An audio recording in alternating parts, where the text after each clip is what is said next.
नमस्कार, मी प्रीतीनी. तुमचं सर्वांचं आपल्या नात्यांचा स्पर्श या चॅनेलमध्ये सहर्ष स्वागत. तर आपण पुढच्या कथेकडे वळूयात. रुग्णालयाच्या थंड आणि शांत कॉरिडॉरमध्ये पावलांचा आवाज घुमत होता. 6 महिन्यानंतर अर्जुन भारतात परत आला होता. अमेरिकेच्या धावपळीच्या आयुष्यात तो इतका गुंतला होता की परत येण्याचा त्याचा अजिबात विचार नव्हता. पण त्याच्या आजीचे वारंवार येणारे फोन, तिचा थरथरणारा आवाज आणि एकदा येऊन मला भेट ही तिची विनंती त्याला शांत बसू देत नव्हती. शेवटी तो तिच्यासाठीच भारतात आला होता. खरं तर त्याला हवेलीमध्ये राहणं किंवा घरच्यांशी जास्त बोलणं आवडत नव्हतं. तो फक्त आजीसाठी इथे आला होता. त्या दिवशी तो रुग्णालयात होता. हातात आजीच्या औषधांची यादी होती आणि नजर मोबाईलवर. तो कॉरिडॉरमधून चालत असताना अचानक एक घाबरलेला आणि वेदनांनी भरलेला आवाज त्याच्या कानावर आला. प्लीज डॉक्टर, माझी तब्येत खूप खराब आहे. एकदा तपासून घ्या ना. मला खूप वेदना होत आहेत. माझं बाळ कदाचित वेळेआधीच जन्माला येईल. त्या आवाजात इतकी वेदना होती की अर्जुनचे पाय अचानक थांबले. त्याने पाहिलं की थोड्या अंतरावर एक 6-7 महिन्यांची गर्भवती स्त्री हात जोडून उभी होती. तिच्या डोळ्यातून अश्रू वाहत होते आणि ती खूप अशक्त दिसत होती. तिच्या समोर एक नर्स उभी होती, पण तिच्या चेहऱ्यावर दया नव्हती, उलट कठोरपणा होता. नर्स रागाने तिला म्हणत होती, इथे फक्त लग्न झालेल्या स्त्रियांची डिलिव्हरी होते. तुझा नवरा कुठे आहे? या बाळाचा बाप कोण आहे? आम्ही कोणत्याही नाजायज मुलाची जबाबदारी घेत नाही. आधी तुझ्या नवऱ्याला घेऊन ये, मग उपचार चालू होतील.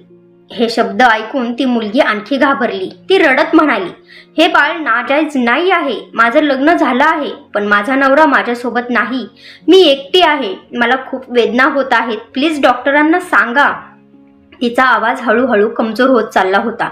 अर्जुन त्या दृश्याकडे पाहतच राहिला. त्याच्या मनात अचानक एक विचित्र बेचैनी निर्माण झाली. तो हळूच त्या दिशेने चालू लागला आणि जसं त्याने त्या मुलीचा चेहरा नीट पाहिला तसा त्याचा श्वासच थांबला. त्याच्या पायाखालची जमीन जणू सरकली, कारण ती दुसरी कोणी नसून नताशा होती. तीच नताशा जिच्याशी त्याने 7 महिन्यांपूर्वी लग्न केलं होतं. पण ते लग्न प्रेमासाठी नव्हतं. तो फक्त आपल्या स्वार्थासाठी तिच्याशी लग्न करून तिला वापरून गेला होता. त्या रात्री नताशा खूप रडली होती. विनवण्या केल्या होत्या, पण अर्जुनला त्याची काहीच पर्वा नव्हती. दुसऱ्या दिवशी सकाळी त्याने तिला तिच्या घराच्या दारात सोडून दिलं आणि स्वतः अमेरिकेला निघून गेला होता. आज तीच मुलगी त्याच्या समोर उभी होती आणि आता ती त्याच्या बाळाची आई होणार होती. तिच्या चेहऱ्यावर पिवळेपणा होता, डोळ्यांखाली काळी वर्तुळे होती आणि ती खूप कमजोर दिसत होती. तेवढ्यात तिच्या पोटात अचानक जोराची वेदना उठली. ती जोरात ओरडली आणि भिंतीला टेकून खाली बसली. तिच्या कपाळावर घाम आला होता आणि तिचे ओठ पांढरे पडले होते. ते दृश्य पाहून अर्जुनच्या अंगावर काटा आला. नर्सही घाबरली होती. अर्जुनला जणू भान आलं. तो पटकन तिच्याकडे धावत गेला. नताशा, तो घाबरून ओरडला, पण तो तिला आधार देण्याआधीच तिचे डोळे मिटले आणि ती बेशुद्ध झाली. अर्जुनचं हृदय जोरजोरात धडधडू लागलं. त्याने तिला पटकन आपल्या बहुपाशात उचललं. त्याने नर्सकडे रागाने पाहिलं आणि जोरात ओरडला, लगेच डॉक्टराला बोलवा. जर माझ्या बायकोला काही झालं तर मी हे हॉस्पिटल बंद करून टाकेल. त्याचा आवाज इतका कठोर होता की नर्स घाबरली आणि लगेच डॉक्टरांना बोलवायला धावली. अर्जुन नताशाला उचलून थेट इमर्जन्सी रूमकडे धावला. त्याच्या हातात तिचं बेशुद्ध शरीर होतं आणि त्याचं मन घाबरून गेलं होतं. त्याची नजर कधी तिच्या पांढऱ्या पडलेल्या चेहऱ्यावर जात होती तर कधी तिच्या पोटावर. त्याच्या मनात एकच विचार घुमत होता, त्या पोटात त्याचं बाळ आहे. त्याने तिला पटकन बेडवर झोपवलं. तेवढ्यात एक लेडी डॉक्टर आत आली आणि लगेच उपचार सुरू झाले. नर्सने ड्रीप लावली, ऑक्सिजन मास्क लावला आणि डॉक्टर तिची तपासणी करू लागली. अर्जुन कोपऱ्यात उभा राहून सगळं पाहत होता. त्याच्या मनात अपराधीपणाचं ओझं वाढत चाललं होतं. 6 महिन्यांपूर्वी तो सगळं विसरून गेला होता, पण आज त्याचा भूतकाळ पुन्हा त्याच्या समोर उभा राहिला होता. काही वेळ उपचार चालू होते. अर्जुन इमर्जन्सी रूमच्या बाहेर अस्वस्थपणे फिरत होता. त्याच्या मनात हजारो विचार चालू होते. 6 महिन्यांपूर्वी तो नताशाला सोडून गेला होता आणि आज ती त्याच्या समोर या अवस्थेत होती. थोड्या वेळाने दरवाजा उघडला आणि लेडी डॉक्टर बाहेर आली. अर्जुन लगेच तिच्याकडे गेला. घाईघाईने त्याने विचारलं, डॉक्टर, ती ठीक आहे ना? डॉक्टर शांतपणे म्हणाली, आत्ता धोका टळला आहे, पण तिची तब्येत खूप कमजोर आहे. योग्य अन्न आणि औषधं मिळाली नाहीत म्हणून शरीर खूप अशक्त झालं आहे. तिची प्रेग्नन्सी रिस्की आहे. जर तिला मानसिक ताण किंवा शारीरिक त्रास झाला तर आई आणि बाळ दोघांनाही धोका होऊ शकतो. हे ऐकून अर्जुन काही क्षण शांत उभा राहिला. डॉक्टरने त्याच्याकडे पाहून विचारलं, तुम्ही तिचे कोण? थोडा वेळ थांबून अर्जुन म्हणाला, मी तिचा नवरा आहे. त्याच्या आवाजात थोडी घुसमट होती. डॉक्टर निघून गेल्यावर अर्जुन काही वेळ बाहेर बसून राहिला. 2 तासानंतर तो हळूहळू त्या खोलीकडे गेला जिथे नताशाला हलवण्यात आलं होतं. त्याच्या मनात अपराधीपणाचं ओझं होतं. दरवाजा उघडून तो आत गेला. नताशा बेडवर पडली होती. तिचा चेहरा खूप पिवळा दिसत होता. डोळ्यांखाली काळी वर्तुळं होती आणि ती खूप अशक्तही दिसत होती. अर्जुन हळूच तिच्या जवळ गेला. काही क्षण तो फक्त तिच्याकडे पाहत राहिला. मग त्याने हळूच हात पुढे करून तिच्या पोटावर ठेवला. त्या क्षणी त्याच्या मनात एक विचित्र भावना निर्माण झाली. त्या पोटात त्याचं बाळ वाढत होतं. तेवढ्यात नताशाने हळूहळू डोळे उघडले. समोर अर्जुनला पाहून ती थोडी घाबरली. तिला क्षणभर वाटलं की कदाचित हा भ्रम असेल, पण जेव्हा तिला त्याचा हात अजूनही आपल्या पोटावर जाणवला तेव्हा ती चकित झाली. ती उठण्याचा प्रयत्न करू लागली. अर्जुनने तिला थांबवत शांतपणे सांगितलं, उठू नकोस, डॉक्टरने आराम करायला सांगितलं आहे. नताशा काही क्षण त्याच्याकडे पाहत राहिली. तिच्या डोळ्यात आश्चर्य आणि वेदना दोन्ही होत्या. ती हळू आवाजात म्हणाली, तुम्ही खरंच माझ्या समोर आहात का, की हे फक्त स्वप्न आहे? अर्जुनने खोल श्वास घेतला आणि म्हणाला, हो मीच आहे. काही क्षण खोलीत शांतता पसरली. मग अचानक अर्जुनच्या आवाजात थोडा कठोरपणा आला. तो म्हणाला, तू स्वतःची अशी अवस्था का केली आहेस? जर प्रेग्नंट होतीस तर स्वतःची काळजी तरी घेऊ शकत होतीस. तुला माहीत आहे ना की तुझ्या या निष्काळजीपणामुळे तू आणि माझं बाळ दोघंही धोक्यात येऊ शकतं.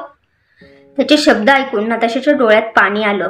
ती काही क्षण शांत राहिली. मग तिच्या आवाजात वेदना होती. ती म्हणाली, ही अवस्था माझ्यामुळे नाही, तुम्ही दिलेली आहे. 6 महिन्यांपूर्वी तुम्ही मला या अवस्थेत सोडून गेलात.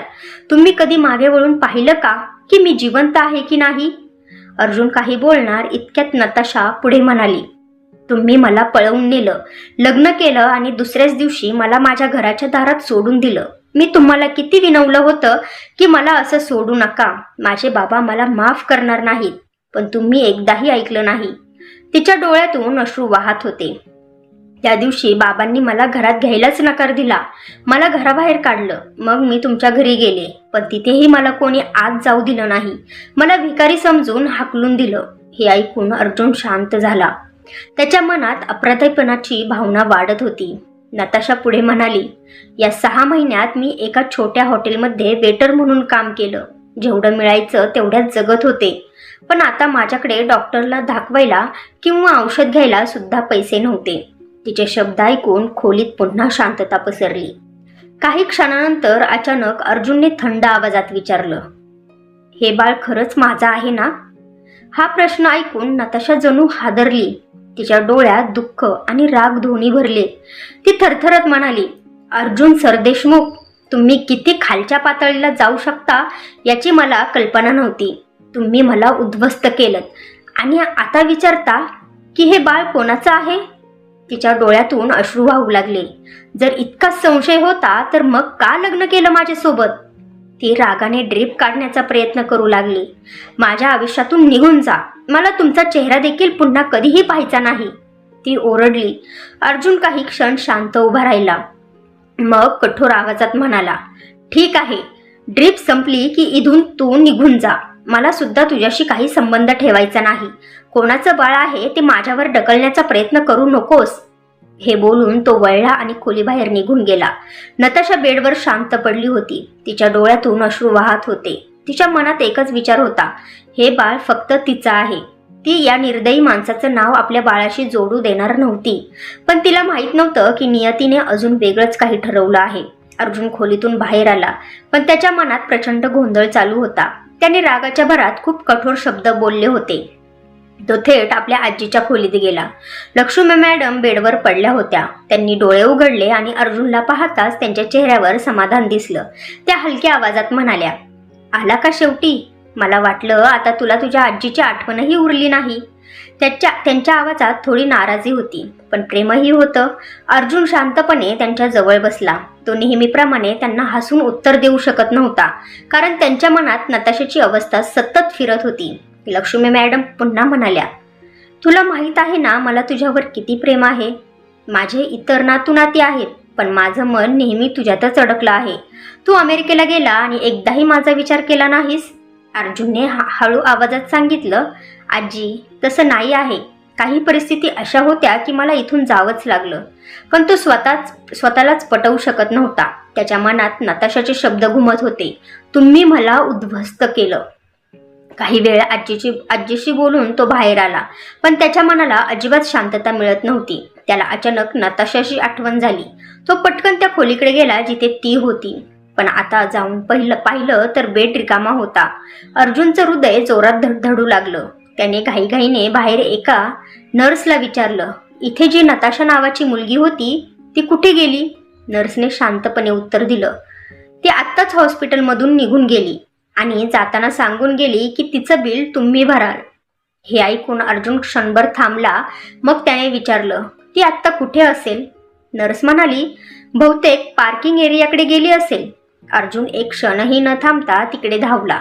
त्याच्या मनात एकच विचार होता, नताशा अजूनही कमजोर आहे.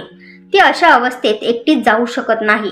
पार्किंगमध्ये पोहोचल्यावर त्याने चारही बाजूंना नजर टाकली. थोड्या अंतरावर त्याला नताशा दिसली. ती भिंतीला टेकून हळूहळू चालत बाहेर जाण्याचा प्रयत्न करत होती. तिची चाल खूप कमजोर होती. तिला पाहताच अर्जुनला एक विचित्र दिलासा वाटला.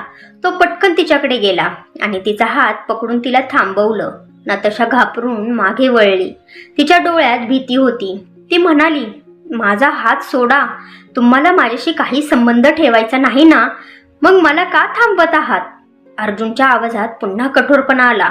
तो म्हणाला, तू कुठे चालली आहेस? नताशा म्हणाली, हॉस्टेलमध्ये राहते मी. तिथेच जात आहे. अर्जुन काही क्षण तिच्याकडे पाहत राहिला. मग ठाम आवाजात म्हणाला, आता तू तिथे राहणार नाहीस. तू माझ्या बरोबर येणार आहेस. हे ऐकून नताशा चकित झाली. ती म्हणाली, का? तुम्हीच तर म्हणालात की हे बाळ तुमचं नाही. मग आता अचानक काळजी का वाटते आहे? अर्जुनने तिच्याकडे थंड नजरेने पाहिलं आणि म्हणाला, मला अजूनही खात्री नाही की हे बाळ माझं आहे की नाही. पण एक गोष्ट नक्की आहे, तू माझी पत्नी आहेस आणि मी तुला या अवस्थेत लोकांच्या दयेवर सोडू शकत नाही. नताशाने नकार देण्याचा प्रयत्न केला. मला तुमच्यासोबत जायचं नाही. पण अर्जुनचा आवाज आणखी कठोर झाला. मी सांगतोय तसं कर. तू माझ्यासोबत येशील आणि माझ्या आजीसमोर जे मी बोलेल तेच बोलशील. जास्त प्रश्न विचारू नकोस. त्याच्या डोळ्यात असा दबदबा होता की नताशा काहीच बोलू शकली नाही. शेवटी ती शांतपणे त्याच्यासोबत चालू लागली. दोघेही हळूहळू पुन्हा हॉस्पिटलच्या कॉरिडॉरमध्ये आले. काही क्षणांनी ते लक्ष्मी मॅडमच्या खोलीत पोहोचले. अर्जुनने दरवाजा उघडला. आजीने त्याला पाहून हसत विचारलं, कुठे गेला होतास? पण पुढच्या क्षणी त्यांची नजर नताशावर गेली. त्या आश्चर्याने म्हणाल्या, ही मुलगी कोण आहे?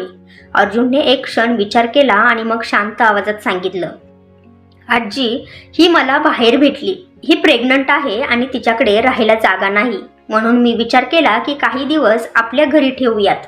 तुमची देखभालही होईल. आजीने नताशाकडे बारकाईने पाहिलं. मग त्या म्हणाल्या, पण ही मुलगी प्रेग्नंट आहे. ती माझी सेवा कशी करणार? अर्जुनने लगेच नताशाकडे पाहिलं.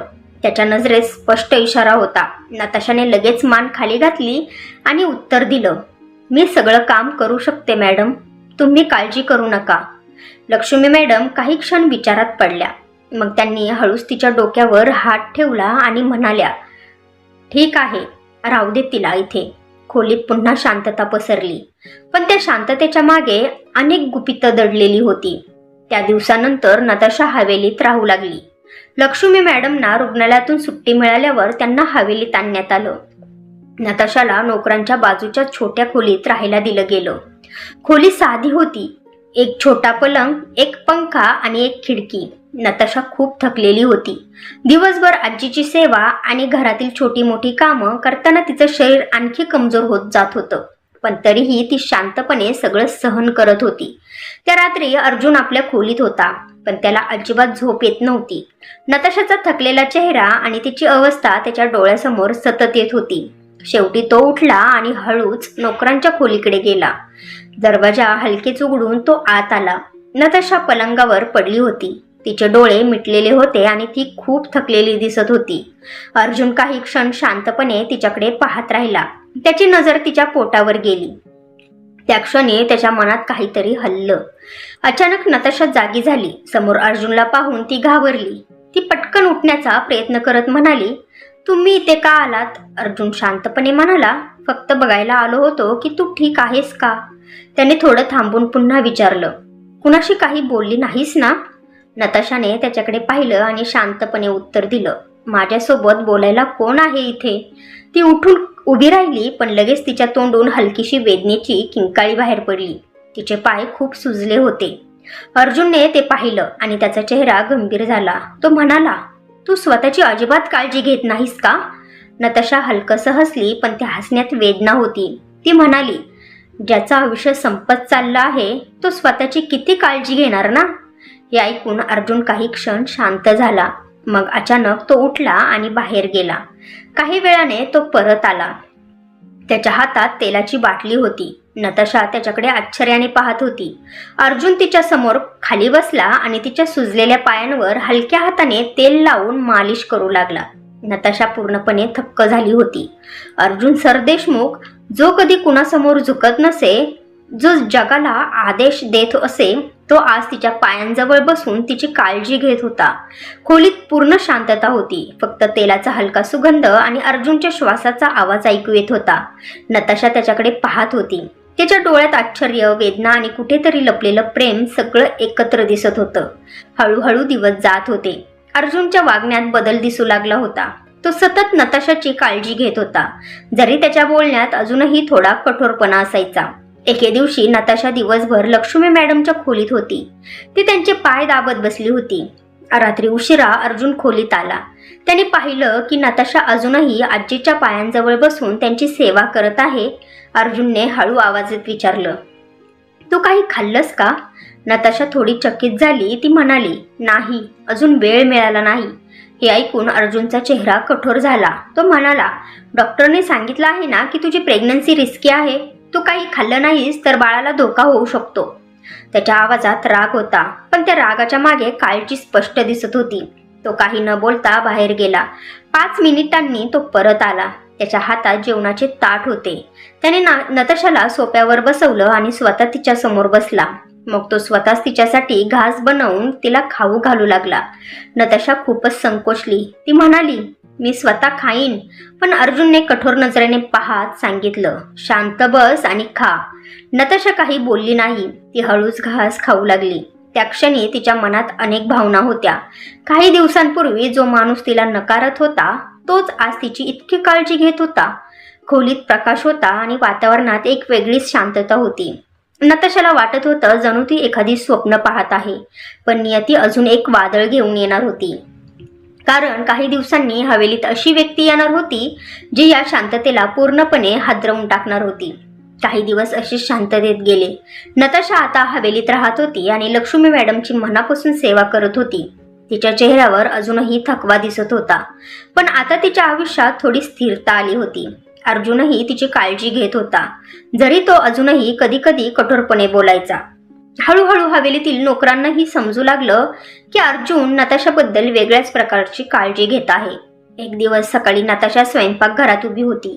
ती लक्ष्मी मॅडमसाठी सूप बनवत होती. स्वयंपाकघरात हलकीशी शांतता होती आणि गॅसवर उकळणाऱ्या सुपाचा आवाज येत होता. अचानक स्वयंपाकघराचा दरवाजा उघडला. आत एक बाई आली. ती खूप सजलेली होती. अंगावर महागडे दागिने होते आणि तिच्या चेहऱ्यावर अहंकार स्पष्ट दिसत होता. ती होती मोनिका मॅडम, अर्जुनची सावत्र आई. नताशाने तिला पाहतच मान खाली घातली. तिला माहिती होतं की ही बाई खूप कठोर स्वभावाची आहे. मोनिका मॅडमने नताशाकडे वरपासून खालीपर्यंत पाहिलं आणि उपरोधिक हसत विचारलं, एक गोष्ट सांग, तू अर्जुनची कोण लागतेस? नताशा थोडी घाबरली पण शांतपणे म्हणाली, काही नाही मॅडम, मी इथे फक्त काम करते. मोनिका मॅडमने हसत उत्तर दिलं, काम करतेस? मग इतके महागडे कपडे, औषधं आणि आराम कोण देतंय? हे सगळं तर नवरा देतो किंवा प्रियकर. तिचा आवाज टोमणेखोर होता. ती पुढे म्हणाली, हे बाळ कोणाचं आहे की माझ्या सावत्र मुलाचंच नाव वापरायचा विचार आहे? हे ऐकून नताशाच्या चेहऱ्यावर राग आणि वेदना दोन्ही दिसले. ती शांतपणे म्हणाली, मॅडम, मी इथे काम करणारी असले तरी माझा स्वाभिमान आहे. तुम्ही माझ्यावर असे आरोप करू शकत नाही. मोनिका मॅडमचा चेहरा रागाने लाल झाला. त्या जोरात म्हणाल्या, खूप जीभ चालायला लागली आहे तुझी. आणि त्यांनी हात उचलला, पण त्यांचा हात नताशाच्या गालावर पडण्याआधीच कोणीतरी तो हात पकडला. त्या चकित होऊन मागे वळाल्या. त्यांच्या मागे अर्जुन उभा होता. त्याच्या डोळ्यात राग स्पष्ट दिसत होता. तो कठोर आवाजात म्हणाला, तुम्ही कोणत्या हक्काने हिच्यावर हात उचलत आहात? मोनिका मॅडम थोड्या घाबरल्या पण लगेच सावरल्या. त्या म्हणाल्या, मी फक्त विचारत होती की या बाळाचा बाप कोण आहे. अर्जुन काही क्षण शांत राहिला. मग तो एक पाऊल पुढे सरकला आणि ठाम आवाजात म्हणाला, जाऊन बाबांना सांगा की त्यांचा मुलगा लवकरच बाप होणार आहे. हे ऐकून मोनिका मॅडम स्तब्ध झाल्या. त्यांच्या चेहऱ्यावर आश्चर्य स्पष्ट दिसत होतं. त्या थरथरत म्हणाल्या, म्हणजे ही मुलगी तुझी? अर्जुनने नताशाच्या खांद्यावर हात ठेवला आणि शांत पण स्पष्ट आवाजात म्हणाला, हो, ही माझी बायको आहे आणि माझ्या मुलाची आई होणार आहे. हे ऐकून मोनिका मॅडमच्या पायाखालची जमीनच सरकली. काही क्षण त्या तिथेच उभ्या राहिल्या. त्यांना विश्वास बसत नव्हता. अर्जुनने पुन्हा काहीही न बोलता नताशाचा हात धरला आणि तिला स्वयंपाकघरातून बाहेर घेऊन गेला. नताशा पूर्णपणे गोंधळली होती. ती खोलीत आल्यावर लगेच म्हणाली, तुम्ही हे काय केलं? तुम्हाला माहिती आहे ना मोनिका आंटी कशा आहेत? ते आता सगळ्यांना सांगतील. अर्जुन शांतपणे म्हणाला, मग काय झालं? तू माझी बायको आहेस. मी फक्त सत्य सांगितलं. नताशा काही क्षण शांत बसली. मग हळू आवाजात म्हणाली, पण तुमचे बाबा? ते कधीच मला स्वीकारणार नाहीत. अर्जुनचा चेहरा थोडा कठोर झाला. तो म्हणाला, मी आधीच ठरवलं आहे नताशा, मी या हवेलीत जास्त दिवस राहणार नाही. माझा स्वतःचा व्यवसाय आहे, स्वतःचं घर आहे. आपण तिथे जाऊन राहू. हे ऐकून नताशा शांत झाली. अर्जुन पुढे म्हणाला, मला माझ्या मुलाला ते आयुष्य द्यायचं आहे जे मला कधी मिळालं नाही. मला त्याला प्रेम द्यायचं आहे. त्याचा आवाज आता थोडा भावूक झाला होता. नताशा त्याच्याकडे शांतपणे पाहत होती. तिच्या मनात अजूनही शंका होती, पण अर्जुनच्या डोळ्यात आता खोटेपणा नव्हता. काही क्षण शांततेनंतर अर्जुन उठला आणि दरवाजाकडे जात म्हणाला, मी तुझ्यावर खूप अन्याय केला आहे. जर शक्य असेल तर मला माफ कर. हे बोलून तो खोलीबाहेर गेला. नताशा त्याच्या मागे पाहतच राहिली. तिच्या डोळ्यात अश्रू होते, पण त्या अश्रूंमध्ये आता फक्त वेदना नव्हती. कुठेतरी आशेची एक छोटीशी किरणही होती. त्या दिवशी रात्री हवेलीमध्ये सगळीकडे शांतता पसरली. अर्जुन हळूहळू आपल्या आजीच्या खोलीकडे गेला. खोलीत हलकी निळसर लाईट चालू होती. लक्ष्मी मॅडम अजून झोपल्या नव्हत्या. अर्जुन आत येताच त्यांनी त्याचा हात धरला आणि प्रेमाने विचारलं, अर्जुन, मला आधीपासूनच माहिती होतं की ते बाळ तुझंच आहे. हे ऐकून अर्जुन थोडा चकित झाला. तो काही बोलण्याआधीच त्या पुढे म्हणाल्या, ज्या दिवशी तू त्या मुलीला माझ्या खोलीत घेऊन आला होतास ना, त्या दिवशीच मला समजलं. तुझ्या डोळ्यात तिच्याबद्दलची काळजी स्पष्ट दिसत होती. आजीला तिच्या नातूच्या मनातलं सगळं कळतं. अर्जुन काही क्षण शांत राहिला. मग त्याने मान खाली घातली आणि हळू आवाजात म्हणाला, आजी, मी खूप मोठी चूक केली आहे. मी नताशाला एकटं सोडून गेलो. मला माहीत होतं की तिचे घरचे तिला स्वीकारणार नाहीत, पण तरीही मी त्याला सोडून अमेरिकेला गेलो. मला समजत नाही की मी माझे पाप कसं धुवू. त्याचा आवाज भरून आला होता. लक्ष्मी मॅडमने त्याच्या डोक्यावर हात ठेवला आणि शांतपणे म्हणाल्या, बेटा, तू खूप चुकीचं केलंस हे खरं आहे, पण तू तुझी चूक मान्य केली आहेस आणि आता त्या मुलीची जबाबदारी घेतली आहेस. देव माफ करणारा असतो. मला खात्री आहे की नताशाही तुला माफ करेल. अर्जुनने काही क्षण विचार केला आणि मग ठाम आवाजात म्हणाला, आजी, बाळ झालं की मला एक रिसेप्शन करायचं आहे. सगळ्यांसमोर सांगायचं आहे की नताशा माझी बायको आहे आणि हे बाळ माझंच आहे. मला तिचा अभिमानाने स्वीकार करायचा आहे. हे ऐकून लक्ष्मी मॅडमच्या डोळ्यात आनंद दिसला. त्या म्हणाल्या, हा खूप चांगला निर्णय आहे. कधी ना कधी सत्य सगळ्यांसमोर येणारच. पण लगेच अर्जुनच्या चेहऱ्यावर चिंता दिसू लागली. तो म्हणाला, पण बाबा कधीच नताशाला स्वीकारणार नाहीत. लक्ष्मी मॅडम शांतपणे म्हणाल्या, सगळं एका दिवसात बदलत नाही बेटा, वेळ लागतो. पण जर तुझं मन खरं असेल तर एक दिवस सगळं ठीक होईल.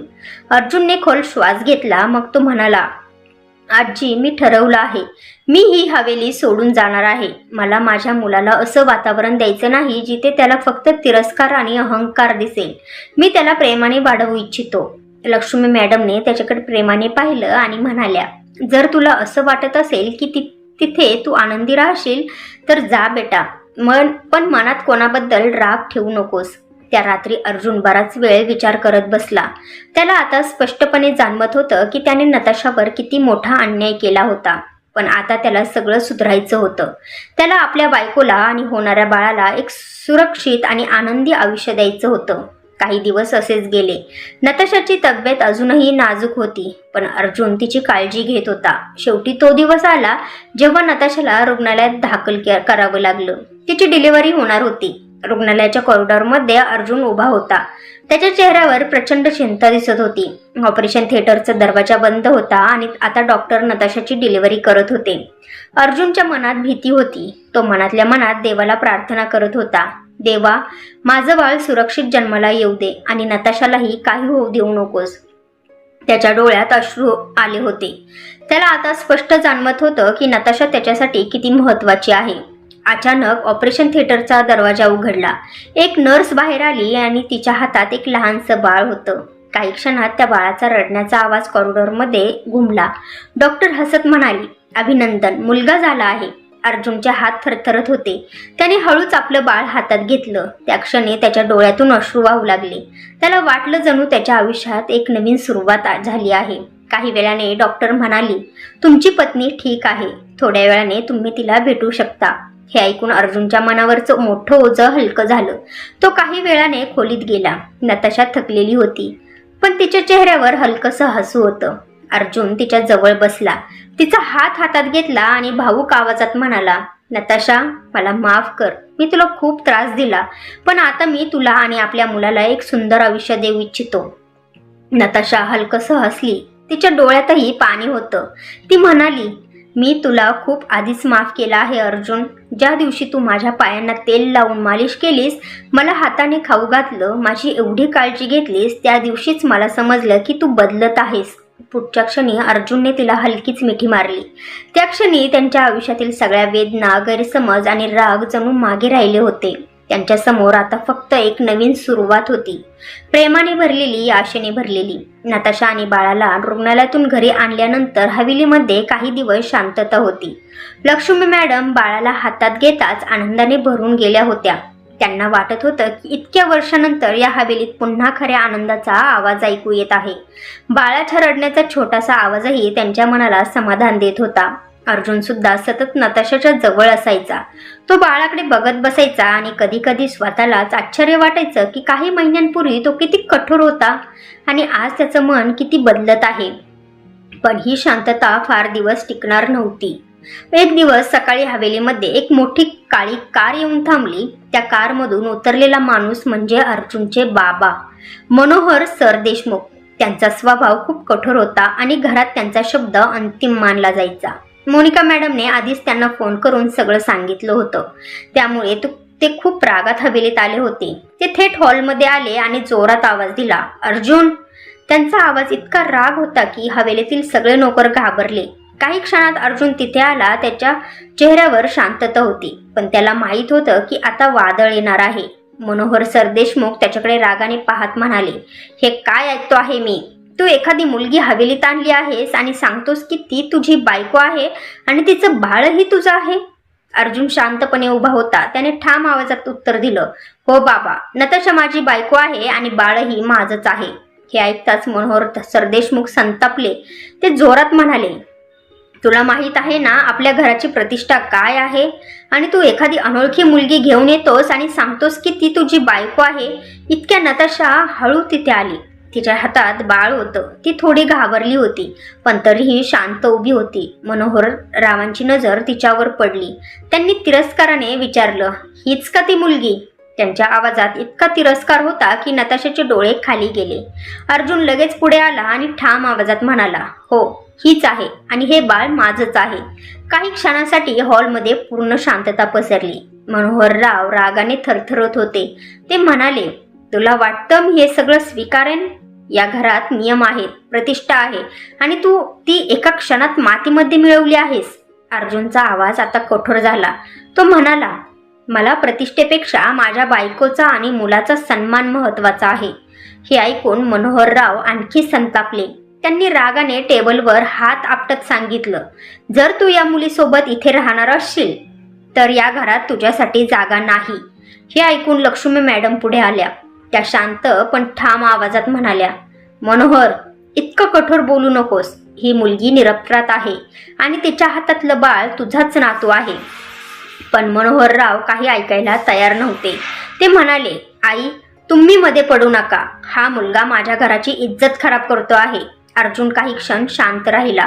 मग त्याने नताशाकडे पाहिलं. तिच्या डोळ्यात भीती होती, पण त्याच्यावर विश्वासही होता. अर्जुनने खोल श्वास घेतला आणि ठाम आवाजात म्हणाला, ठीक आहे बाबा, जर माझ्या बायकोला या घरात जागा नाही तर मलाही इथे राहायचं नाही. हे ऐकून हवेलीमध्ये पुन्हा एकदा शांतता पसरली. मोनिका मॅडमच्या चेहऱ्यावर एक विचित्र हसमीत होतं, जणू त्यांना हाच क्षण हवा होता. पण अर्जुनचा निर्णय ठाम होता. त्याने नताशाचा हात धरला आणि शांतपणे म्हणाला, चल आपण इथून निघूया. मला इथे एक क्षणही राहायचं नाही आणि मला कोणते रिसेप्शनही करायचे नाही. नताशाच्या डोळ्यात अश्रू आले, पण त्या अश्रूंमध्ये भीतीपेक्षा जास्त विश्वास होता.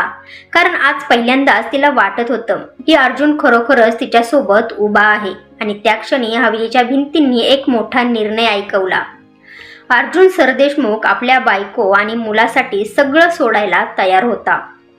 पण त्यांना अजून माहीत नव्हतं की हवेली सोडल्यानंतर त्यांच्या आयुष्यात अजून एक मोठं वादळ येणार होतं. अर्जुनने हवेली सोडण्याचा निर्णय घेतल्यावर घरात एक विचित्र शांतता पसरली होती. मनोहर सरदेशमुख रागाने तिथेच उभे होते, तर मोनिका मॅडमच्या चेहऱ्यावर समाधानाची एक हलकीशी छटा दिसत होती. पण अर्जुनने त्यांच्याकडे परत वळूनही पाहिलं नाही. त्याने नताशाचा हात घट्ट पकडला आणि बाळाला काळजीपूर्वक उचलून बाहेर निघाला. लक्ष्मी मॅडम मात्र दरवाजाजवळ उभ्या राहून हे सगळं पाहत होत्या. त्यांच्या डोळ्यात अश्रू होते, पण त्यांना माहीत होतं की अर्जुन आता योग्य निर्णय घेत आहे. त्या रात्री अर्जुन, नताशा आणि त्यांचं बाळ हवेली सोडून शहरातील अर्जुनच्या स्वतःच्या फ्लॅटमध्ये राहायला गेले. फ्लॅट मोठा नव्हता, पण शांत आणि सुरक्षित होता. नताशासाठी ते घर खूप वेगळं होतं. हवेलीतील ऐश्वर्य नव्हतं, पण तिथे तिला पहिल्यांदा स्वतःचं आयुष्य सुरू झाल्यासारखं वाटत होतं. अर्जुन बाळाकडे पाहत हसत होता. त्याच्या मनात एक नवीन जबाबदारीची भावना होती. त्याला आता जाणवलं होतं की आयुष्यात पैसा आणि प्रतिष्ठेपेक्षा कुटुंब महत्त्वाचं असतं. पुढचे काही दिवस खूप साधे पण आनंदी होते. नताशा बाळाची काळजी घेत होती आणि अर्जुन त्याच्या व्यवसायात व्यस्त असतानाही घरी येताच बाळाला हातात घेऊन खेळायला लागायचा. कधी कधी तो बाळाच्या चेहऱ्याकडे पाहत बसायचा आणि स्वतःशीच म्हणायचा, माझ्या छोट्या हिरो, तुझ्यासाठी मी सगळं बदलून टाकलं. पण दुसऱ्या बाजूला हवेलीमध्ये वेगळंच वातावरण होतं. मोनिका मॅडम शांत बसणाऱ्यांपैकी नव्हत्या. त्यांना अर्जुनने हवेली सोडून जाणं अजिबात आवडलं नव्हतं. कारण त्यांना माहीत होतं की अर्जुन हा मनोहर सरदेशमुख यांचा संपत्तीचा खरा वारस आहे. एक दिवस त्या मनोहर रावांच्या जवळ बसून म्हणाल्या, तुम्ही पाहिलत ना, तुमचा मुलगा एका मुलीसाठी सगळं सोडून गेला. आज तो हवेली सोडून गेला आहे. उद्या तो तुमचा व्यवसायावरही दावा करेल. मनोहर राव आधीच रागात होते. मोनिकाच्या शब्दांनी त्यांच्या मनात संशय वाढू लागला. मोनिका पुढे म्हणाल्या, आणि तुम्हाला काय माहिती ती मुलगी खरोखर कोण आहे, तिचा भूतकाळ काय आहे? हे ऐकून मनोहर रावांच्या कपाळावर आठ्या पडल्या. मोनिका हळू आवाजात म्हणाली, हे ऐकून मी ऐकलं आहे की तिचं कुटुंब खूप वादग्रस्त आहे. कदाचित तिने मुद्दाम अर्जुनला फसवलं असेल, तेही त्याच्या संपत्तीसाठी. या शब्दांनी मनोहर रावांच्या मनात एक नवीन शंका निर्माण झाली आणि तिथेच मोनिकाने एक मोठी योजना आखायला सुरुवात केली. दरम्यान अर्जुन आणि नताशाचं आयुष्य शांतपणे पुढे चाललं होतं. संध्याकाळ झाली होती. अर्जुन ऑफिसमधून घरी परतला. घरात हलकीशी शांतता होती. नताशा बाळाला झोपवून खिडकीजवळ उभी होती. अर्जुन तिच्या मागे जाऊन शांतपणे म्हणाला, काय विचार करते आहेस नताशा? नताशा हळू आवाजात म्हणाली, मला कधी कधी भीती वाटते. तुमच्या कुटुंबामुळे आपल्या आयुष्यात पुन्हा काही वादळ तर येणार नाही ना? अर्जुनने तिच्या खांद्यावर हात ठेवला आणि म्हणाला, जोपर्यंत मी आहे ना, तुला आणि आपल्या मुलाला काही होऊ देणार नाही. नताशा हलकसं हसली, पण तिला माहीत नव्हतं की त्या क्षणी हवेलीमध्ये तिच्या विरुद्ध एक मोठी योजना तयार केली जात होती. कारण मोनिका मॅडमने ठरवलं होतं नताशाचा भूतकाळ शोधून काढायचा आणि तो अर्जुनच्या आयुष्यात पुन्हा एक वादळ बनवायचा. हवेलीमध्ये त्या दिवसापासून वातावरण बदललं होतं. अर्जुन हवेली सोडून गेल्यानंतर मनोहर राव वरवर शांत दिसत होते, पण त्यांच्या मनात राग आणि अहंकार अजूनही जिवंत होता. दुसऱ्या बाजूला मोनिका मॅडम मात्र शांत बसल्या नव्हत्या. त्यांना माहीत होतं की अर्जुन पुन्हा या घरात येणार असेल तर त्याचं कारण एकच असेल, त्याचं बाळ. आणि म्हणूनच त्यांनी ठरवलं होतं की नताशाला कधीही या घरात सन्मान मिळवून द्यायचा नाही. एक दिवस त्यांनी आपल्या ओळखीच्या एका माणसाला बोलवलं. तो एक खाजगी तपास करणारा माणूस होता. मोनिकाने त्याला स्पष्ट सांगितलं, मला त्या मुलीचा संपूर्ण भूतकाळ शोधून हवा आहे. ती कुठे राहिली, काय केलं, कोणाशी संबंध होते, सगळं. त्या माणसाने मान हलवली आणि तपास सुरू केला. दरम्यान शहरात अर्जुन आणि नताशाचं आयुष्य साधं पण शांत चालू होतं. अर्जुन सकाळी ऑफिसला जायचा आणि संध्याकाळी घरी परतल्यावर सरळ आपल्या मुलाजवळ जायचा. बाळ आता थोडं मोठं होत होतं आणि त्याच्या छोट्या हसण्यात अर्जुनला जगातील सगळा आनंद मिळायचा. नताशा हे सगळं पाहत होती. तिच्या मनात अजूनही कधीकधी भूतकाळाच्या झकमा जाग्या व्हायच्या. पण अर्जुनचा बदललेला स्वभाव पाहून तिच्या मनात हळूहळू विश्वास वाढत होता. एक संध्याकाळी अशी शांत होती. अर्जुन बाळाला हातात घेऊन खेळत होता. तो हसत म्हणाला, आपल्याला अजून याचं नाव ठेवायचं आहे. नताशा हलकसं हसली आणि म्हणाली, तुम्हीच ठेवा. अर्जुन थोडा विचार करून म्हणाला, आरव कसं वाटतं? नताशाच्या चेहऱ्यावर आनंद दिसला. खूप छान, ती म्हणाली. त्या क्षणी त्या छोट्या घरात एक सुंदर क्षण जन्म घेत होता. पण हवेलीमध्ये त्याच वेळी एक वेगळीच गोष्ट घडत होती. काही दिवसांनी तो तपास करणारा माणूस मोनिका मॅडम समोर बसला होता. त्याने एक फाईल त्यांच्या समोर ठेवली आणि म्हणाला, मला जितकी माहिती मिळू शकली तितकी मी काढली आहे. मोनिकाने उत्सुकतेने फाईल उघडली. त्यात नताशाच्या भूतकाळाबद्दल अनेक माहिती होती. तिचं घर, तिच्या वडिलांशी झालेला वाद आणि ती घरातून कशी बाहेर पडली होती. मोनिका मॅडमच्या चेहऱ्यावर हळूहळू एक धूर्त हसू उमटलं. त्या म्हणाल्या, म्हणजे ही मुलगी अर्जुनने पळून नेण्या अगोदर आधीच घरातून पळून गेलेली आहे. खूप छान. त्यांच्या डोक्यात एक नवीन योजना तयार झाली. त्यांनी लगेच मनोहर रावांना बोलवलं. मनोहर राव खोलीत आले तेव्हा मोनिका शांतपणे म्हणाल्या, तुम्हाला एक गोष्ट दाखवायची आहे. त्यांनी ती फाईल त्यांच्या समोर ठेवली. मनोहर राव एक एक पान वाचत होते. त्यांच्या चेहऱ्यावरचा राग हळूहळू वाढत होता. शेवटी त्यांनी फाईल जोरात बंद केली आणि रागाने म्हणाले, म्हणजे ही मुलगी आधीच घरातून पळून गेलेली आहे आणि माझ्या मुलाने तिच्याशी लग्न केलं. मोनिका शांत आवाजात म्हणाल्या, मी तर आधीच सांगितलं होतं. कदाचित तिने मुद्दाम अर्जुनला फसवलं असेल, तेही संपत्तीसाठी. हे ऐकून मनोहर रावांच्या मनात संशय आणखी वाढला. त्यांनी ठाम आवाजात सांगितलं, हे सगळं अर्जुनला समजलंच पाहिजे. पण मोनिका हसल्या. त्या म्हणाल्या, नाही, अजून नाही, आधी योग्य वेळ येऊ द्या. त्यांच्या डोळ्यात एक धूर्त चमक होती. त्यांना माहीत होतं की एक दिवस असा येईल जेव्हा हा भूतकाळ पुन्हा अर्जुन आणि नताशाच्या आयुष्यात वादळ घेऊन येईल. आणि त्या वादळाची सुरुवात फार लांब नव्हती, कारण काही दिवसांनी अर्जुनच्या ऑफिसमध्ये एक अनोळखी माणूस येणार होता आणि तो माणूस नताशाच्या भूतकाळाबद्दल एक धक्कादायक गोष्ट सांगणार होता. काही दिवस शांततेत गेले. अर्जुन आपल्या कामात व्यस्त होता आणि नताशा घरात आरवची काळजी घेत होती. छोट्या फ्लॅटमध्ये त्यांचं आयुष्य साधं होतं, पण त्या साधेपणातही एक वेगळा आनंद होता. आरव आता थोडा मोठा झाला होता. तो हसायला लागला की नताशाच्या चेहऱ्यावरही आपोआप हसू यायचं.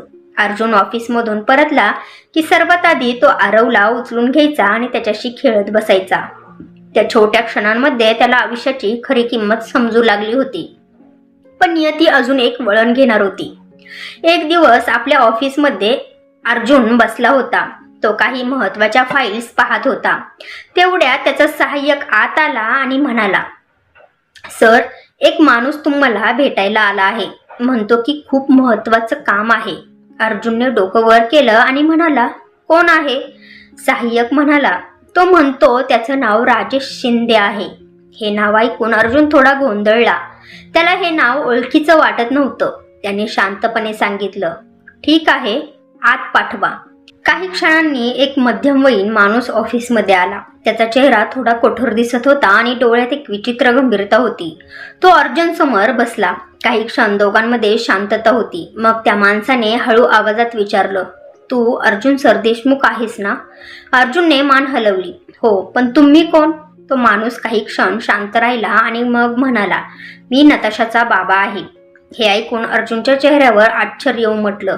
त्याला काही क्षण काय बोलावं तेच समजलं नाही, कारण नताशाने त्याला सांगितलं होतं की तिच्या बाबांनी तिला घरातून बाहेर काढलं होतं आणि ते पुन्हा कधी तिच्या आयुष्यात आलेच नव्हते. अर्जुनने स्वतःला सावरत विचारलं, तुम्ही इथे कशासाठी आलात? राजेश शिंदे काही क्षण शांत राहिले. त्यांच्या चेहऱ्यावर पश्चाताप दिसत होता. ते म्हणाले, मी माझ्या मुलीसोबत खूप मोठा अन्याय केला आहे. त्या दिवशी रागाच्या भरात मी तिला घरातून काढलं, पण नंतर मला माझी चूक समजली. मी तिला खूप शोधण्याचा प्रयत्न केला, पण ती कुठेच सापडली नाही. हे ऐकून अर्जुन शांत झाला. त्याच्या मनात अनेक विचार चालू झाले. राजेश पुढे म्हणाले, काही दिवसांपूर्वी मला समजलं की ती तुझ्यासोबत आहे आणि तिचं बाळही आहे, म्हणून मी इथे आलो आहे. मला फक्त माझ्या मुलीला आणि नातवाला भेटायचं आहे. अर्जुन काही क्षण काही बोलला नाही. त्याच्या मनात नताशाने सांगितलेल्या गोष्टी फिरत होत्या. तिने किती वेदनेने सांगितलं होतं की तिच्या बाबांनी तिला स्वीकारलं नाही. तेवढ्यात राजेश हळू आवाजात म्हणाले, पण मला अजून एक गोष्ट सांगायची आहे. अर्जुनने त्यांच्याकडे पाहिलं. राजेशचा चेहरा गंभीर झाला. ते म्हणाले, तुला माहिती आहे का त्या दिवशी नताशा घरातून का पळाली होती? अर्जुनच्या कपाळावर आठ्या पडल्या. तो म्हणाला, तिने सांगितलं होतं की ती माझ्यासोबत आली होती. राजेशने हळूच डोकं हलवलं. नाही, पूर्ण सत्य तसं नाही आहे. हे शब्द ऐकताच अर्जुनच्या मनात एक धक्का बसला. तो पुढे झुकला आणि म्हणाला, म्हणजे? राजेशने खोल श्वास घेतला आणि म्हणाले, त्या दिवशी ती तुझ्यासोबत पळून गेली नव्हती. ती घरातून पळाली होती कारण ते थोडा वेळ थांबले. कारण कोणीतरी तिच्यावर जबरदस्तीने लग्न करण्याचा दबाव टाकत होतं. हे ऐकताच अर्जुन पूर्णपणे स्तब्ध झाला. कारण याचा अर्थ एकच होता. नताशाच्या भूतकाळात अजूनही एक मोठं रहस्य लपलेलं होतं आणि ते रहस्य उघडलं तर कदाचित अर्जुन आणि नताशाच्या आयुष्यात पुन्हा एक वादळ येणार होतं. राजेश शिंदेंचे शब्द ऐकून अर्जुन काही क्षण पूर्ण शांत बसला. त्याच्या मनात एकच प्रश्न फिरत होता, नताशाने त्याला पूर्ण सत्य का सांगितलं नाही? राजेश पुढे बोलू लागले, त्या दिवशी नताशावर जबरदस्तीने लग्न करण्याचा दबाव टाकला जात होता. तो माणूस खूप श्रीमंत होता आणि आमच्या कुटुंबावर त्याचा प्रभाव होता. मला वाटलं होतं की त्या लग्नाने आमचं आयुष्य सुरक्षित होईल, पण नताशा त्या लग्नासाठी तयार नव्हती. तिने खूप विरोध केला. शेवटी एका रात्री ती घरातून निघून गेली. अर्जुन लक्षपूर्वक ऐकत होता. राजेशच्या आवाजात आता पश्चाताप स्पष्ट दिसत होता. ते म्हणाले, त्या रात्री मी रागाच्या भरात तिच्यावर खूप कठोर शब्द बोललो. मला वाटलं ती परत येईल, पण ती कधीच परत आली नाही. आणि आज मला कळलं की त्या दिवशी मी माझ्या मुलीला कायमचं दूर केलं. अर्जुनने खोल श्वास घेतला. त्याच्या मनात अनेक गोष्टी स्पष्ट होत होत्या. नताशा त्याला भेटली होती. तिच्या आयुष्यात आधीच खूप वेदना होत्या आणि त्यानेही तिला आणखी दुःख दिलं होतं. तेवढ्यात राजेश पुन्हा म्हणाले, पण एक गोष्ट अजून आहे आणि ती खूप महत्वाची आहे. अर्जुनने भुवया उंचवल्या. काय? त्याने शांतपणे विचारलं. राजेश काही क्षण थांबले आणि मग म्हणाले, ज्याच्याशी तिचं जबरदस्तीने लग्न ठरलं होतं तो माणूस अजूनही तिला शोधत आहे. हे ऐकून अर्जुनचा चेहरा कठोर झाला. का? त्याने थेट विचारलं. राजेश गंभीर आवाजात म्हणाले, कारण त्याला वाटतं की नताशाने त्याचा अपमान केला आहे आणि तो खूप प्रभावशाली माणूस आहे. त्याच्याकडे पैसा आहे, सत्ता आहे आणि सूड घ्यायची सवयही आहे. हे ऐकून अर्जुनच्या मनात एक नवीन चिंता निर्माण झाली. त्याने शांतपणे विचारलं, तो कोण आहे? राजेश हळू आवाजात म्हणाले, त्याचं नाव विक्रम राठोड आहे. हे नाव ऐकताच अर्जुनच्या मनात एक धक्का बसला, कारण तो नाव त्याने आधी ऐकलं होतं. शहरातील मोठ्या उद्योगपतींपैकी एक प्रभावशाली, अहंकारी आणि खूप शक्तिशाली माणूस होता तो. राजेश पुढे म्हणाले, मला भीती आहे की जर त्याला कळलं की नताशा कुठे आहे तर तो शांत बसणार नाही. अर्जुन काही क्षण विचारात पडला. त्याच्या डोळ्यात आता एक वेगळीच कठोरता दिसत होती. तो शांत आवाजात म्हणाला, जर तो माझ्या बायकोला त्रास देण्याचा प्रयत्न करेल तर त्याला आधी माझ्याशी सामना करावा लागेल. राजेशने त्याच्याकडे पाहिलं. त्यांना त्या क्षणी जाणवलं की अर्जुन खरोखर बदलला आहे. तो आता फक्त एक श्रीमंत व्यावसायिक नव्हता, तो आपल्या कुटुंबासाठी उभा राहणारा माणूस झाला होता. त्या दिवशी संध्याकाळी अर्जुन घरी परतला. नताशा आरवला हातात घेऊन बसली होती. अर्जुन तिच्याकडे पाहत काही क्षण शांत उभा राहिला. त्याच्या मनात राजेशने सांगितलेले सत्य फिरत होते. नताशाने त्याच्या चेहऱ्यावर चिंता ओळखली. त्याने हळू आवाजात विचारले, काय झालं? तुम्ही इतके शांत का आहात? अर्जुन काही क्षण विचार करत राहिला. त्याला माहीत होतं की आता सत्य सांगण्याची वेळ आली आहे. तो हळू आवाजात म्हणाला, आज माझी आणि तुझ्या बाबांची भेट झाली होती. हे ऐकून नताशाचा चेहरा अचानक बदलला. तिच्या डोळ्यात आश्चर्य आणि भीती दोन्हीही दिसू लागले. अर्जुन पुढे म्हणाला, आणि त्यांनी मला तुझ्या भूतकाळाबद्दल एक गोष्ट सांगितली. नताशाचं हृदय जोरजोरात धडधडू लागलं. कारण तिला माहीत होतं आता तिच्या आयुष्यातलं ते गुपित समोर येणार होतं, जे तिने इतके दिवस आपल्या मनात लपवून ठेवलं होतं. आणि कदाचित ते गुपित त्यांच्या आयुष्यात पुन्हा एक मोठं वादळ आणणार होतं. अर्जुनने नताशाला सांगितलं की त्याची आणि तिच्या बाबांची भेट झाली. तेव्हा नताशाच्या चेहऱ्यावर अचानक भीती स्पष्ट दिसू लागली होती. तिच्या हातातला आरव हलके हलके हलत होता, पण तिचं मन मात्र भूतकाळात परत गेलं होतं. काही क्षण ती काही बोललीच नाही. मग हळू आवाजात म्हणाली, त्यांनी तुम्हाला सगळं सांगितलं का?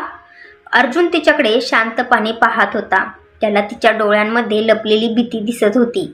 अर्जुन तिच्या जवळ बसला आणि शांतपणे म्हणाला, हो, त्यांनी मला त्या जबरदस्तीच्या लग्नाबद्दल सगळं काही सांगितलं.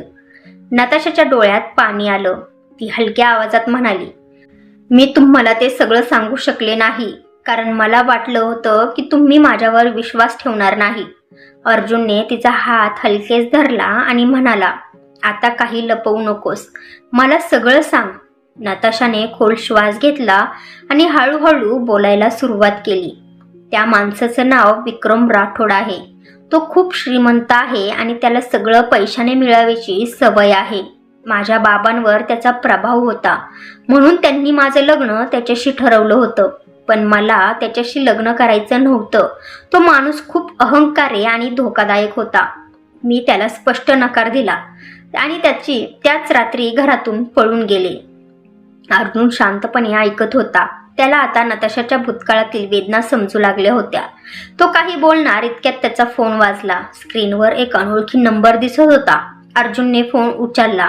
फोनच्या दुसऱ्या बाजूने एक गंभीर आवाज आला, मिस्टर अर्जुन सरदेशमुख, मला एकदा तुम्हाला भेटायचं आहे. अर्जुनने शांतपणे विचारलं, तुम्ही कोण? काही क्षण शांतता गेली. मग त्या आवाजाने उत्तर दिलं, मी विक्रम राठोड बोलत आहे. हे नाव ऐकताच अर्जुनच्या डोळ्यात कठोरपणा आला. नताशा त्याच्याकडे घाबरून पाहत होती. अर्जुन शांत आवाजात म्हणाला, काय काम आहे? राठोड हलकसं हसला आणि म्हणाला, मला फक्त माझ्या होणाऱ्या बायकोबद्दल बोलायचं आहे. हे शब्द ऐकताच नताशाच्या चेहऱ्यावर भीती स्पष्ट दिसली. अर्जुनचा आवाज आता थोडा थंड झाला. तो म्हणाला, तुम्ही चुकीच्या व्यक्तीबद्दल बोलत आहात. राठोड शांतपणे म्हणाला, नाही, माझ्याकडून चूक होत नाही. नताशा माझ्यापासून पळाली होती आणि मला समजलं आहे की ती सध्या तुमच्यासोबत आहे. फोनच्या दुसऱ्या बाजूला काही क्षण शांतता होती. मग राठोड पुन्हा म्हणाला, मी तिला शोधायला खूप वेळ घालवला आहे आणि आता ती सापडली आहे. त्यामुळे मला वाटतं आपण शांतपणे भेटून बोलायला हवं. अर्जुनच्या चेहऱ्यावर आता एक वेगळीच गंभीरता आली होती. तो शांत आवाजात म्हणाला, नताशा माझी बायको आहे आणि माझ्या मुलाची आई आहे. त्यामुळे तुमचा तिच्याशी काहीही संबंध नाही. राठोड काही क्षण शांत राहिला. मग त्याचा आवाज थोडा कठोर झाला, मिस्टर सरदेशमुख, तुला कदाचित माहिती नसेल की मी जे ठरवतो ते मिळवतोच. अर्जुनही शांतपणे म्हणाला, आणि तुला कदाचित माहिती नसेल की मी माझ्या कुटुंबासाठी कोणाशीही भिडायला तयार असतो. फोन कट झाला. खोलीत काही क्षण शांतता पसरली. नताशा घाबरलेली होती. ती हळू आवाजात म्हणाली, तो माणूस खूप धोकादायक आहे अर्जुन. अर्जुनने तिच्याकडे पाहिलं आणि ठाम आवाजात म्हणाला, तो काहीही असो, आता तू एकटी नाहीस. पण त्यांना अजून माहिती नव्हतं की विक्रम राठोडने आधीच एक पाऊल पुढे टाकलं आहे. कारण त्या रात्री त्याच्या माणसांनी अर्जुनच्या घरावर लक्ष ठेवायला सुरुवात केली होती.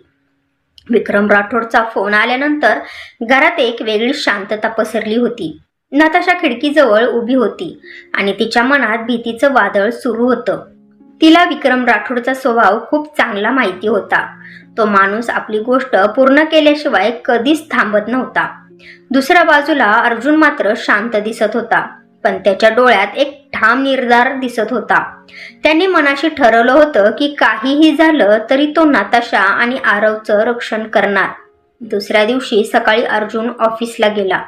जाताना त्याने नताशाला सांगितलं, घाबरू नकोस, मी लवकर येतो. नताशाने मान हलवली, पण तिच्या मनात अजूनही अस्वस्थता होती. अर्जुन बाहेर गेल्यानंतर काही वेळ शांततेत सगळं शांत होतं. आरव झोपला होता आणि नताशा स्वयंपाकघरात काम करत होती. तेवढ्या दरवाजाची बेल वाजली. नताशाने दरवाजा उघडला. बाहेर एक कुरिअर बॉय होता. त्याच्या हातात एक छोटासा बॉक्स होता. तो म्हणाला, मॅडम, तुमच्यासाठी पार्सल आहे. नताशाला थोडं आश्चर्य वाटलं, पण तिने बॉक्स घेतला आणि दरवाजा बंद केला. ती बॉक्स घेऊन टेबलवर बसली. तिच्या मनात थोडी शंका होती. तिने हळूच बॉक्स उघडला.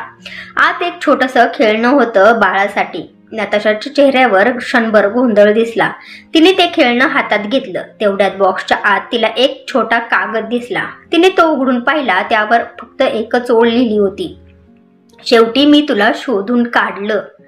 हे वाचताच नताशाच्या अंगावर काटा आला. तिच्या हातातून तो कागद खाली पडला, कारण तिला लगेच समजलं हे विक्रम राठोडचं काम आहे. तिचं हृदय जोरजोरात धडधडू लागलं. ती लगेच फोन उचलून अर्जुनला कॉल करणार इतक्यात तिच्या फोनवर एक मेसेज आला. मेसेज एक अनोळखी नंबरवरून होता. तिने थरथरत्या हातांनी तो उघडला.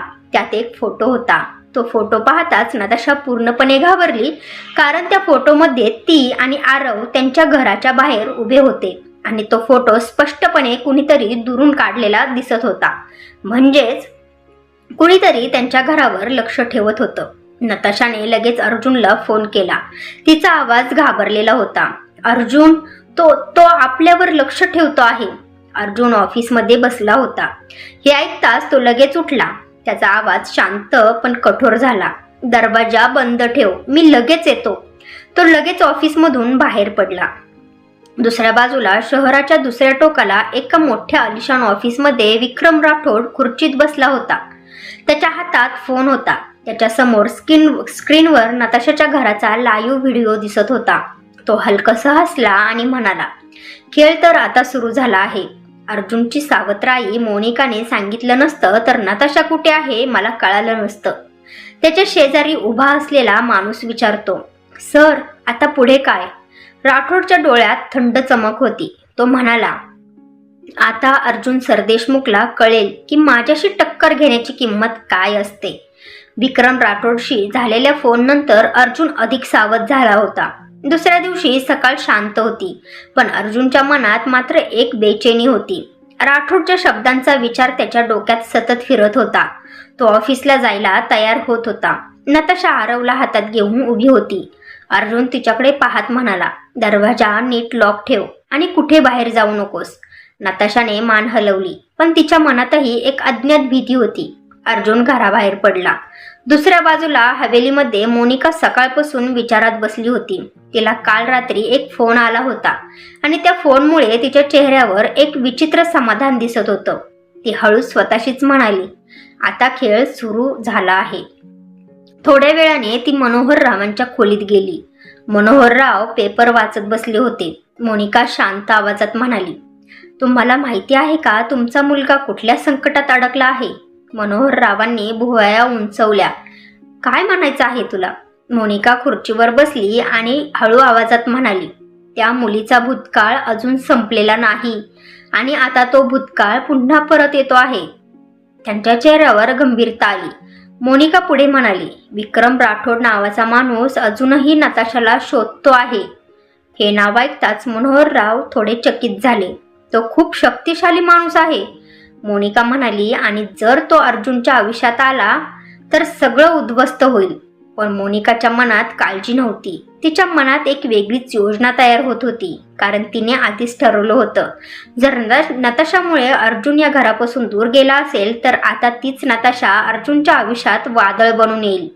आणि त्याच वेळी शहराच्या दुसऱ्या टोकाला विक्रम राठोडची कार हळूहळू अर्जुनच्या घराच्या दिशेने येत होती. त्या सकाळी नताशा घरात एकटी होती. अर्जुन ऑफिसला गेला होता. आरव झोपला होता आणि घरात पूर्ण शांतता होती, पण नताशाच्या मनात मात्र अस्वस्थता होती. तिला काल रात्रीपासून एक विचित्र भीती वाटत होती.